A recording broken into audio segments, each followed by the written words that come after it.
या चैत्र नवरात्रे में, शरदीय नवरात्रे में, आषाढ़ी नवरात्रे में, आदिक पौष नवरात्रे में हम शंकर की, हम जगतजननी जगदम्बा की जब स्थापना करते हैं, या हम नूतन घर का प्रवेश करते हैं, या गणेश जी की स्थापना करते हैं, या कोई दुकान को प्रवेश करते हैं, या कोई शुभ कार्य करने के लिए अग्रण्य होते हैं, तो हम कलश की स्थापना क्यों करते हैं? आज शिव महापुराण में शुरुआत में अपन शिव और पार्वती की यही संवाद को लेकर चलते।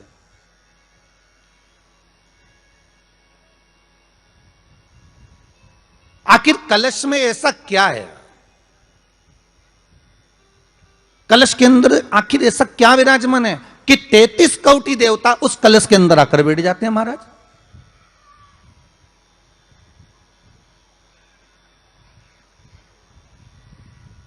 आप कोई यज्ञ करने जा रहे हो, आप कोई पोथी पुराण करने जा रहे हो, आप कोई अच्छा कार्य करने जा रहे हो, तो ब्राह्मण देवता कह देते कलश की स्थापना होगी, कलश की शोभा यात्रा निकलेगी, कलश यात्रा निकलेगी, कलश विराजमान होगा।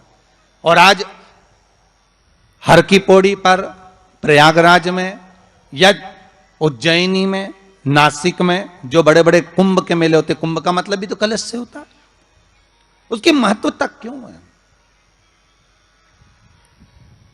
उस कुंभ की, उस घड़े की महत्वता कहां से प्रकट हो गई? शिव महापुराण की कथा कहती है महाराज, भगवान ओघड़दानी शंकर स्वयं आद्य शक्ति जगदम्बा से कहते हैं कि जगदम्बा तू क्या चाहती है बोल। तो जगतजननी जगदम्बा कहती है कि जहां मैं हूं वहां शंकर है, ये आपने कह दिया, पर जहां शंकर है वहां पार्वती का होना जरूरी है। उसके लिए सिद्ध करने के लिए एक स्थान ऐसा बनाया जाए जहां पर शंकर विराजमान है और शंकर के साथ पार्वती विराजमान है। तो शिव जी ने कहा पार्वती, उसके लिए मैं तुझे एक सुंदर कलश का निर्माण कर देता हूं।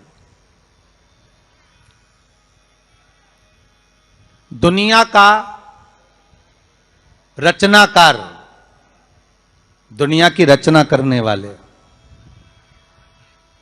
महाराज, संपूर्ण ब्रह्मांड की रचना करने वाले, जिनको भगवान शिव ने स्वयं ब्रह्मदेव से कहा है कि ब्रह्मा जी तुम सृष्टि खंड को आगे बढ़ाइए, सृष्टि की रचना करिए। और आज ही के दिन, यही चैत्रीय प्रतिपदा के दिन, यही इसको कहते हैं नया संवत्सर, नया वर्ष।